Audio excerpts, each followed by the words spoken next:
taphni waancaa liigii Awurooppaa bara kanaa kilaboota England, Tottenham Hotspur fi Manchester United gidduutti gaggeeffama. Kilaboonni lamaanuu Premier League Englandin bara hamaa dabarsaniin Manchester United sadarkaa 16ffaa, Tottenham ammoo 17ffaa ta'uun Premier League Englandin gahumsa gadi bu'aarra jiru. Injifannoo waancaa liigii Awurooppaa badhaasa argataniin dabalataan gareen waancaa kana injifatee karaa qaxxaamuraa hirmaannaa Champions League Awurooppaa bara dhufu mirkaneeffata. Kanaafuu injifannoo waancaa liigii Awurooppaa kilaboota lamaaniifuu faayidaa danuu argamsiisaaf.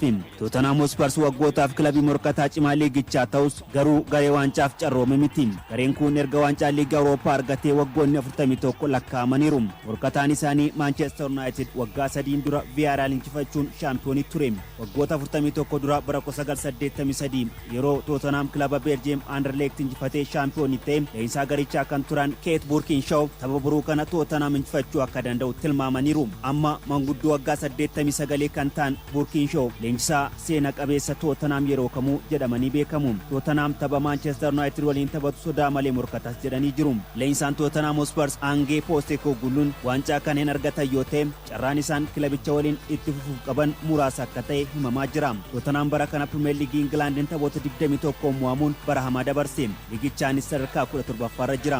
Hojii gaggeessaan kilaba Tottenham Daniel Levy hongeen waancaa waggoota 17f garee kana mudate yeroon deebiitti argatu amma jechaa jiru. Lammiin Austria leenjisaan Tottenham Ange Postecoglou waancaa kana akka fidanis itti abdataniiru. Taphataan duraanii Tottenham Hotspur Miki Hazard Postecoglou odoo waancaa kana milkeessuu baatanis hojiirraa kaafamuu hin qaban jedhe. Sababbiin isaa immoo leenjisaan England keessatti seenaa guddaa hojjetan Ferguson waggoota 5 jalqaba waancaa malee dabarsuun sana booda seenaa kan hojjetan jechuun Reutersitti hime. Waggoota darbe keessaa sababoota garaagaraatiin baasii olaanaa baasuun kisaaraa guddaa keessa kalleete Manchester United barana tapha kana xumuraaf ga'uu isaatiin qofa mallaqa guddaa argata jedhameera. Kanaanis seensa tikeettii tamsaasaa fi dhaabbilee ispoonsaraarraa paawundii miliyoona 100 akka argatu ibsameera. Isaan dabalataa waancaa kana yoo injifate hirmaannaa Champions League Awurooppaa bara dhufu mirkaneeffata. Kun kilabichaaf waan guddaadha. Manchester United amma idaa paawundii biliyoona 1 ofirraa qaba jedha gabaasni BBC Sport. Tapha garee lamaanii kanarratti sababa miidhamaatiin taphattoonni murteessoon 13 akka hin taphannes beekameera.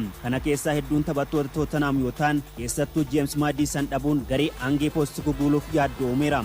Taphataan biraa Tottenham tapha kanaan hin taphachiisne Dejan Kulusevski yoo ta'u kunis madaala taphaa garee kanaa eeguu fi humna Tottenham deebisanii haleeluu akka laaffisuu shakkii hin qabu. Lucas Vergaal fi Timo Werner taphattoota biroo garee kana latanidha. Gareen Ruben Amorim leenjuu Manchester United Lisandro Martinez fi Joshua Zirkzee sababa miidhamaatiin hin taphatan jedhameera. Matthias de Ligt miidhamarraa hin fayyine. Lenny Yoronis tapha Premier League West Ham United mo'aman irratti teessoo jijjiirraa ture. Tapha kanaaf dhaqqabuu fi dhiisuun isaa adda hin baane jedhan leenjisaan garichaa Ruben Amorim. Tapha xumuraa akka kanaa irratti taphattoota murteessoo dhabuun rakkisaa akka ta'es dubbataniiru. Taphni xumuraa waancaa liigaa Awurooppaa bara kana Spain Stadium Athletic Bilbao San Mames irratti taphatama.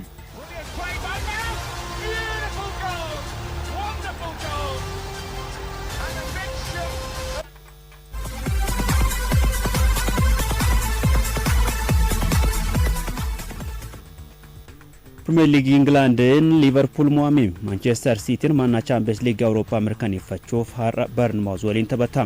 Dursee shaampiyoonii ta'uu kan mirkaneeffate Liverpool direetiin ala sagantaa taphaa guutuuf Brighton waliin taphatee galchiisaniif 2 mo'ame.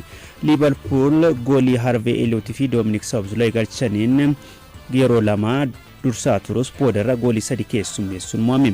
Sababa waancaa FA England kan jala darbe torbeen 37ffaa liigichaa Manchester City har'a Bournemouth waliin taphata. Crystal Palace fi Wolves morkiin taasisan eegama. Crystal Palace mo'ame waancaa FA England kan dhabe City baricha waancaa malee goolabe. Kilabichi hirmaannaa Champions League Awurooppaa bara dhufu milkeeffachuuf tapha kana cimee taphatas jedhamee jira. City qabxii 65 sadarkaa 6ffaarra jira. Hirmaannaa Champions League Awurooppaa argachuuf taphoota isaa hafe lamaan irraa qabxii 4 argachuun dirqamatti. Leenjisaan Manchester City Pep Guardiola hirmaannaa Champions League Awurooppaa bara dhufu argachuun nuuf dirqama jedhanii jiru. Cityn kufe kan jedhamus hirmaannaa waltajjii kana yoo hin milkeeffatin jedhanii jiru. Manchester Cityn tapha har'a Bournemouth waliin taphatu kana injifannaan qabxii 68 sadarkaa 3ffaatti ol dhufa.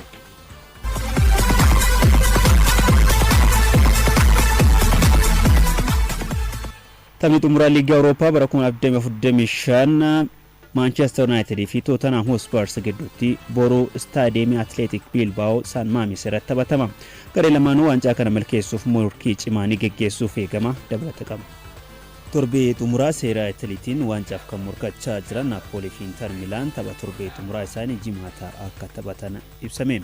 Leenjistoonni kilaboota lamaanii tapha torbee xumuraa waancaaf murteessaa ta'e kan irratti sababa dabbiitiin hin dursan jedhamee jira. Abubakar Abdallah.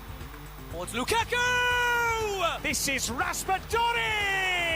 Seera Italiitiin waancaa Scudetto Inter Milan fi Napoliin morma wal qabuun hanga torbee xumuraatti gaaniiru. Gareen Antonio Conte Napoliin qabxii 79 yoo dursu shaampiyoonummaa isaa eegsifachuuf kan morkatu Inter Milan qabxii tokkoon caalamee qabxii 78 lammaffaadha jira. Torbee xumuraatiin eenyu shaampiyoonii ta'uu akka danda'u taphoonni adda baasan jimaata akka taphataman murtaa'eera. Napoliin dirree fi deeggartoota isaa fuulduratti Cagliari waliin yoo morkatu Inter Milan gara Como imaluudhaan morkiin taasisu sa'aatii wal fakkaataatti taphatamu. Kilabiin Naples qabxii tokkoon caalu sa'aatiin tapha xumuraa kana mo'achuu qofaan yeroo afuraffaaf shaampiyoonii ni ta'a. Inter Milan garuu injifatamuu fi qixaan bahuu Napoli eeguuf dirqameera. Yoo kilaboonni lamaan qabxiidhaan wal qixa xumuran tapha waancaa kilaboota lamaan jidduutti taphatamuun eenyu waancaa akka fudhatu kan adda baasu ni ta'a. Leenjisaan Napoli Antonio Conte waancaaf dhiyaanneerra garuu deeggartoota keenya fuulduratti gahumsa gaarii mul'isuu qabna. Haala ulfaataa keessatti yeroo dheeraadhaaf liigicha dursaa turre amma taphattoonni keenya humna isaanii guutuun taphachaa turan hojii isaanii kan itti xumuranii waancaa ni fudhanna jedheen abdadha. Kun immoo milkaa'ina guddaadha jedhan. Torbee xumuraa tapha waancaaf murteessaa ta'e kanaan garuu leenjistoonni kilaboota lamaanii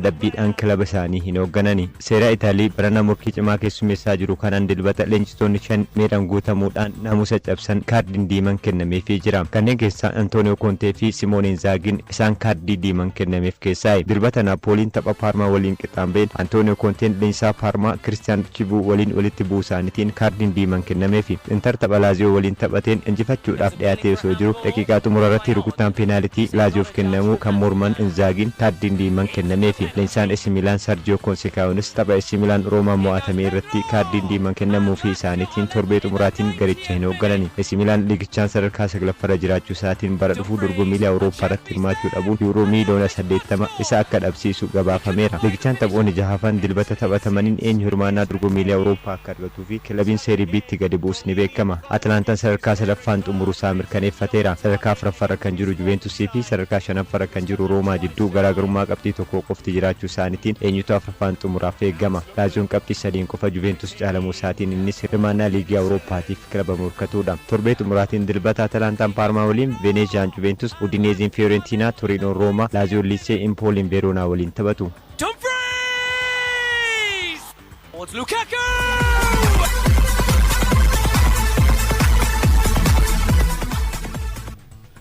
Oduu keenya xumuraatiin badhaasni Baalandoor bara 2025 fulbaana 22tti kennama. Badhaasni Baalandoor baatii 3 booda fulbaana 22 akka kennamu qopheessitoonni beeksisani. Badhaasni bara kana koorniyaa lamaaniin gosoota badhaasaa qixa akka kennamus ibsamee jira. Dubartootaan badhaasaa bara kanaaf goolee hedduu cimtuu taphattuu Abdii Boruu fi liigotaaf garee biyyaalessaaf taphattuu goolee hedduu galchite gosoota badhaasaa 3 bara kana dabalamanidha. Badhaasaa Baalandoor bara kanaaf gosoota badhaasaa 6 koorniyaa lamaaniinis ni kennama. Addatti badhaasaa Sookiraatesiif hojii gaarii taphattoota hojjetaniifis ni kennama. Baatii hagayyaa keessatti kaadhimamtoonni ni ifoomus jedhamee jira. Usman Dembele, Rafinha, Lamine Yamal, Lautaro Martinez fi Mohamed Salah bara kanaaf taphattoota badhaasa kana ni injifatuuf eegamani. Badhaasa bara darbeen Vinicius Junior badhaafamuu waan dhabeef Real Madrid osoo hin hirmaatin hafuun ni yaadatama. Taphataa Manchester City fi lammiin Spain Rodriin badhaasa Ballon d'Or bara darbee injifachuun isaas ni yaadatama.